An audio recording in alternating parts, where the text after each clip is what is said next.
The year 2020 marks the 100th anniversary of the ratification of the 19th Amendment, women's right to vote.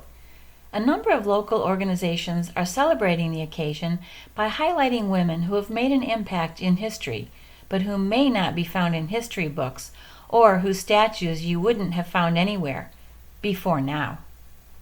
We visited the New Bedford Whaling Museum in New Bedford, Massachusetts to find out about their Lighting the Way project.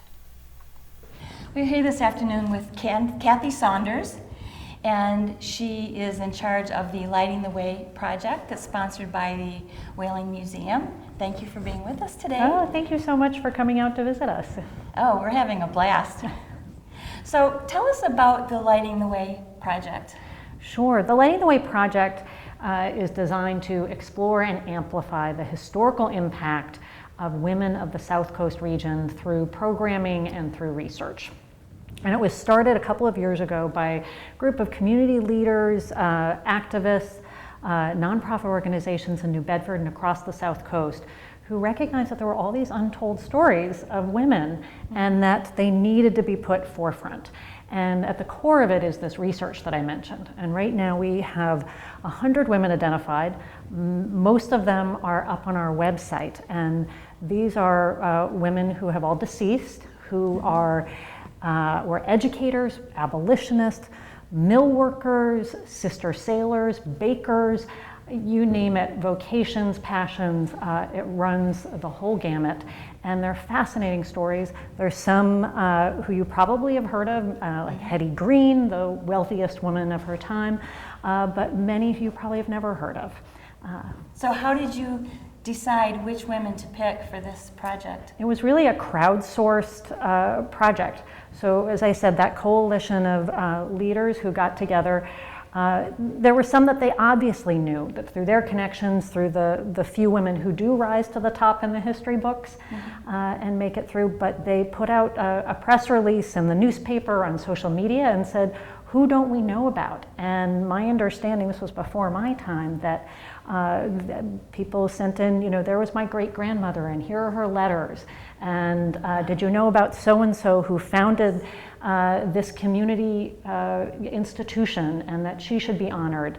So was the upcoming 100th anniversary of the 19th Amendment, was that an impetus for this project? It has become an impetus for our programming that we're doing. Certainly we recognize that women's stories were not being amplified in the way that they should prior to this, but 2020 will be the 100th anniversary of the ratification of the 19th Amendment. And the 19th Amendment basically said you can't discriminate voting rights for someone based on sex. And that was a big deal. We also know that it had many flaws along with it, that it didn't protect everybody. The 19th Amendment took 150 years to pass, and we're 100 years out from there. So, and we're not done. That's for sure. Absolutely not. Yeah. So it may seem obvious, but why do you think that this project is important, or what is the importance of the project? That's such a good question.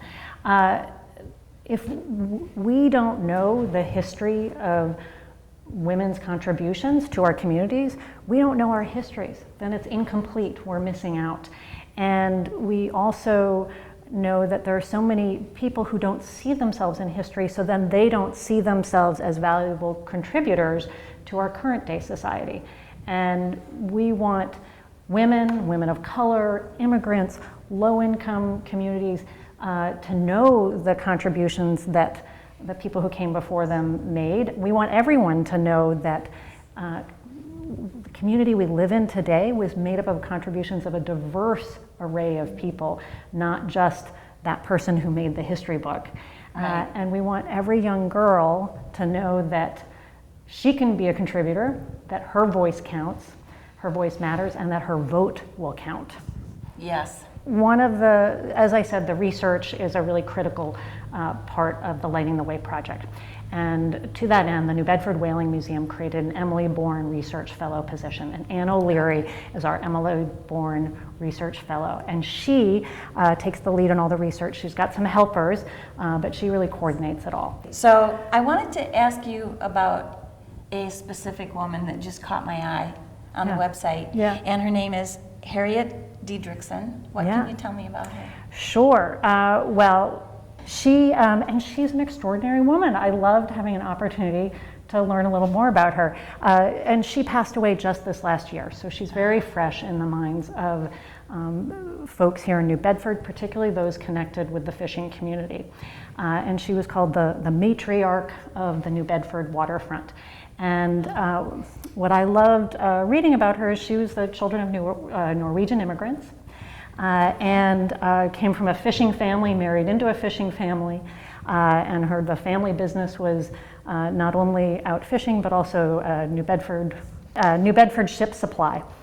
And she saw what was happening in the fishing community, and she got very active and kept up to date on the research, and she joined many boards, including excuse me as I use my glasses here, the Center for Sustainable Fisheries and the New Bedford Port Authority Fishermen's Advisory Council.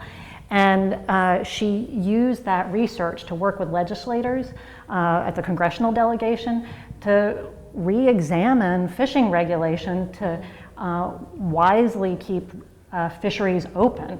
So there was sort of a reactionary movement to close fisheries for protectionism, but they recognized that with this research that there was a way to do it in a way that met everybody's needs. And there's this great quote about her. The founding dean of the School for Marine Science and Technology said, 50 years from now, they'll say New Bedford was the #1 port in the United States for how many ever years it is, and that was because of Harriet Diedrichson. Wow. What a legacy. That's great. Yeah. Yeah. So what impact did these women have on the community here in New Bedford or in the South Coast? What do you think would have happened if they hadn't done what they did? Well, if we look back to the whaling industry, all the men were off at sea. And who kept the community alive here? So it was definitely the women. But I mean, there are women who founded social service agencies, who served in political office. And there are women. That's such a broad Every question. aspect of life, really, Yeah. they touched, and I'm sure kept the city alive while the men were off doing what they were doing. Yeah, It's right. pretty And I amazing. think there's women that what I love. Another recent addition is the goat lady from Dartmouth, who just got added to our list. And and that's someone who here's a woman who's farming and who's interested in nutrition and health.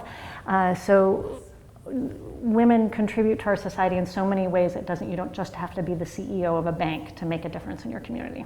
Right. Yeah. I'm so glad that you're doing this project and really focusing on the women who really haven't been paid any attention to in history.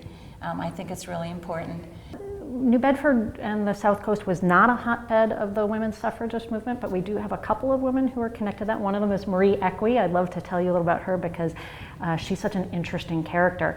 She grew up in New Bedford late 1800s, so that was the time when the textile mills were really big. And she was children of immigrants, and typical of her class at the time, dropped out of high school, worked in the mills. The conditions were deplorable. The heat, the sound, the bad air, and she didn't last very long. And as a woman, there weren't that many opportunities. She took off to the West Coast. She eventually becomes a doctor. 6% of women at the time are doctor. And when she opens her practice, because of her background, she commits to serving the working class. There's a sliding scale fee. And then she also really is an activist for the real needs. So she gives out birth control information, even though that's illegal at the time. And then she watches the struggles that her working families are going through. And so she becomes a more frontline activist, supporting them on the picket lines. Eventually, because of her radicalism, serves some time in prison. But all the time she's known as the little fighting doc, and people stand up for her. And she was one of the first women to sign up for jury duty in Oregon, because once she got the right to vote, she was able to do that. Wow. It really, was all shaped by her New Bedford roots. So while she didn't come back here more than to visit, this community has not only had an impact on the South Coast, but we've had an impact far beyond our borders. That's great. You got to make sure that you follow us on the New Bedford Whaling Museum Facebook site. Go to the Lighting the Way website, which is historicwomensouthcoast.org. Okay. And on historicwomensouthcoast.org, you can sign up in the inquiry and get on our quarterly mailing list. Okay. And we'll be posting our activities there. And then you can read the research and the profiles of the women there. Excellent. Yeah. Well, that's great. You've given us a lot of information, a lot to think about. Again, I'm really happy that you're doing this project. Thank you so much, Kathy. Oh, you're very welcome. Thank you for coming to visit. Our next stop takes us to Marion, Massachusetts, where plans are well underway to honor Elizabeth Tabor, who founded Tabor Academy and also built several buildings for the town, including the music hall. Tinker Saltonstall gave us a tour of the music hall and explained that Tabor had some specific requests for the way that the music hall was designed, including that there would be a room such as this where people could gather, women could sew and meet and talk, and meetings could be held, and it is really pretty much every night of the week that there will be a meeting around this table. And it's always air-cooled, it's beautifully lit, and it works really well for all people in town. Mm-hmm. Really neat. So somehow this mantle has huge significance. The building is a token of Elizabeth Tabor's love for Marion. It was started in 1891 and dedicated in 1894. And Elizabeth died in 1789, I believe it was, a few years before this building was completed. Elizabeth Tabor was an extraordinary woman. She was very strong-willed and not always appreciated by other folks in town at the latter half of her century. She went to the town hall and formed that, gave that, and then she gave the library with the Natural History Museum above it. And then Tabor Academy, she was determined to form a school for high school age children, kids and women too. And so she started Tabor Academy, gave the building just up the street to this day that she built for the first headmaster of Tabor. And then he invited her to come and inhabit the second floor. And so she lived out her life there. That was where she died. Oh. This is the great room of the music hall, which is Elizabeth Tabor's gift to Marion, the last of her 6 major gifts to this town at the turn of the century. And it serves the purpose today of meetings of all types. We have discussion groups here. We have lectures. The Historical Society puts on movies every first Friday of the month. Historic films we look at. And concerts. It is a wonderful concert hall. And it's a classic building. It was built in 1894. It was designed by William Gibbons Preston in 1891. And it has been beautifully maintained thanks to the generosity of one of our other more recent benefactors, a person right after the heart of Elizabeth Tabor herself. And that was a woman named Lib Davis, who left a substantial sum of money as an endowment fund in the care of the Historical Society to maintain this building moving forward. So tell me what's happening this coming year with honoring Elizabeth Tabor. Yes, this is very exciting. We have an opportunity to join forces with the Whaling Museum in New Bedford that is overseeing a program called Lighting the Way. And Elizabeth Tabor became our obvious, we've always called her, fairy godmother. We are building a life-size bronze statue, and she will be sitting up here, right opposite the town hall that she built, in a little park called Bicentennial Park. And there is a sign there now which you could go by and see, guess who's coming here in 2020, with a little picture of Elizabeth on the corner. And that's where the statue will be. Okay. We chose a sculptor named Eric Durant from New Bedford. She actually is reported to have smoked a pipe. And that has stirred people in the community both ways. The Board of Health was not comfortable with that. They said that will teach our school children to smoke. And you know, most of us just didn't agree with that. In fact, in the end, everybody seemed to be very, very pro-pipe. And that was a fun little tidbit. She was a woman of her own mind, and in the Victorian days, apparently a lot of women smoked pipes and chewed tobacco and did things that the men did just to show their strength and their courage. So Cool. we thought that was sort of a fun little touch, and she will have her pipe in her hand when the statue is built. Wow. Okay. There you go.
The final stop on our journey takes us to Adams, Massachusetts, and the Birthplace Museum of Susan B. Anthony. The 19th Amendment is called the Susan B. Anthony Amendment in honor of her role in the women's suffrage movement, even though it was not ratified until 1920, 14 years after her death. This is the Susan B. Anthony Birthplace, and we're going to go into the museum. So come along with us. The two grannies are on the road. Sandra Pelletier is the director of the museum here at the Susan B. Anthony Museum, and the house where she was born, right? So just give us like a real brief thing for people who might not know and should know about Susan B. Anthony. So of course Susan B. Anthony is best known for her work to gain women's voting rights. The 19th Amendment, which was passed in 1920, is named after Susan B. Anthony. Before that, though, she was involved in the temperance movement and abolition. So temperance was trying to abolish alcohol, which at the time was about 3 times as strong as regular grain alcohol today. So there was a large issue with domestic abuse and with fathers drinking away the family's money. And then abolition, of course, was trying to eliminate slavery. Right. And Susan B. Anthony was friends with Frederick Douglass. When she was living in Rochester, she was surrounded by an abolition community. Her parents' house was a meeting place for a lot of the abolitionists in the Rochester area. And that was actually the movement that brought her to Elizabeth Cady Stanton. In 1851, she was attending an abolition convention with her friend Amelia Bloomer, who you may know for the beginning of women wearing pants. And she met Elizabeth Oh, Cady bloomers. Stanton. Bloomers, That's yeah. how they got their name. Whoa. Hello. It's actually obvious there. Even though Amelia Bloomer is known for dress reform, she was first an avid abolitionist. Awesome. And Elizabeth Cady Stanton, of course, was Susan's professional partner for about half a century. Right. And she was an abolitionist. Her husband was a large abolitionist. And they went to a convention in London for their honeymoon. So that sort of gives you an idea of her passion for reform. But they did realize that they couldn't fight for the causes they believed in if they didn't have political power and they didn't have a voice in the public sphere. Right. So they started working for women's property rights, political rights, and they were really the figureheads for the U.S. women's suffrage movement. They traveled to London a few times. Susan traveled all around the country, and she just, up until the very last minute, she was there. She was trying to raise money for the cause. She was a mentor to younger women. She was a comrade to any woman in any state or territory who was trying to get the right to vote. And she's one of the few historical figures who I think was better known during her life than she is now. I've met so many high schoolers who don't know the name. Right. But she was just, she was a powerhouse. She was intellectual. She was fiercely determined. And she had this foresight that was very rare for people in the 19th century. Awesome. Right. I want to ask about this. This is so interesting. It made me cry again. But that is so interesting. Yeah. So phrenology is interesting because it sort of has two sides to it.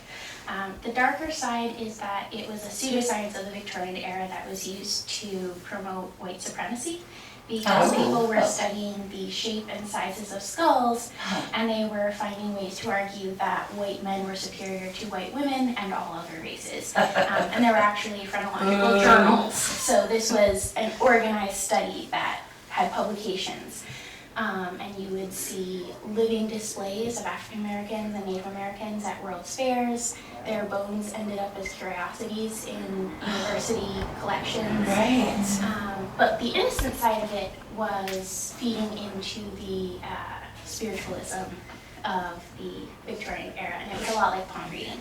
So you'll see ceramic skulls with like maps on them. Yes. So that's a phrenology map. Oh, okay. So depending on whether you have a bump or a concavity on a certain region of your head, that indicates some element of your character, of your personality. Okay. So this was taken, Susan was 33 years old, so it was right around the time she really became known publicly as a reformer. Right. She hadn't gotten a lot of traction yet, so we're not actually sure how much the gentleman knew going into this and how much he was able to surmise from a brief interaction with her. Sure. Okay. Sure. But yeah, then he was blindfolded and he felt around under her head, and he came up with this character sketch, which is, by all accounts, pretty spot on. Even though the 19th Amendment was a huge victory for women, it really only guaranteed voting rights to upper and middle class white women.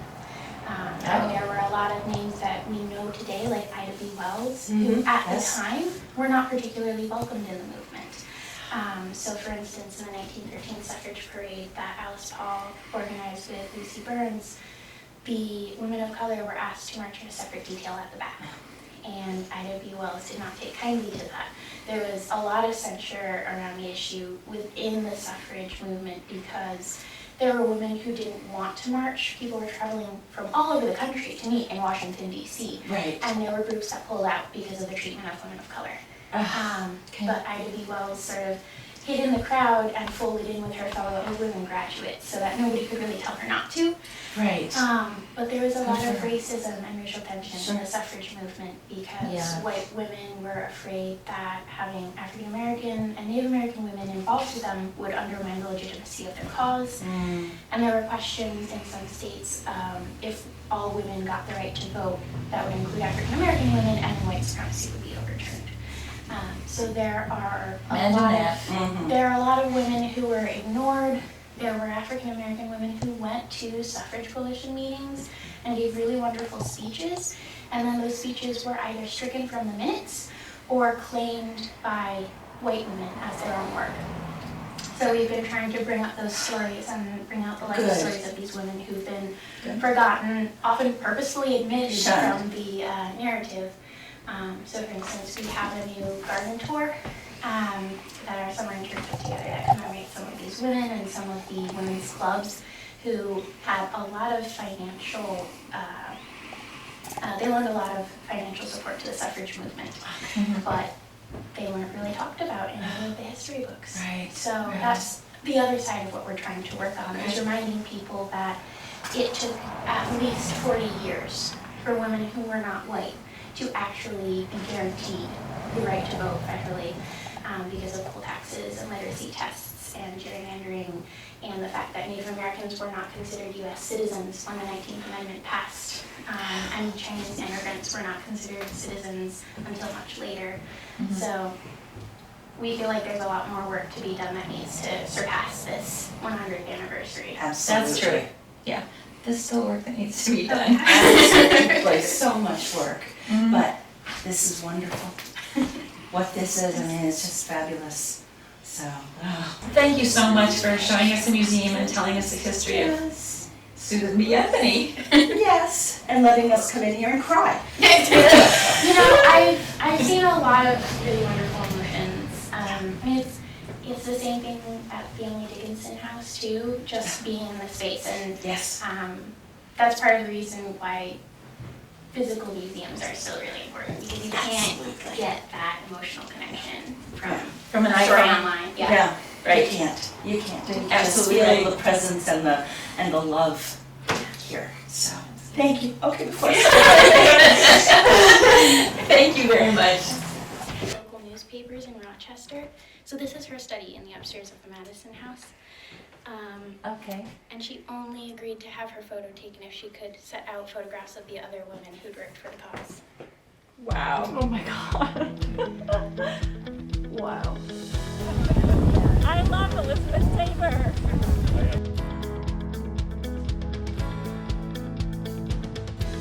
The older I get, the greater power I seem to have to help the world. I am like a snowball. The further I am rolled, the more I gain. And that's from Susan B. Anthony. We should have that on our website. And we're going to have that on our website because she is our idol, for sure. If it wasn't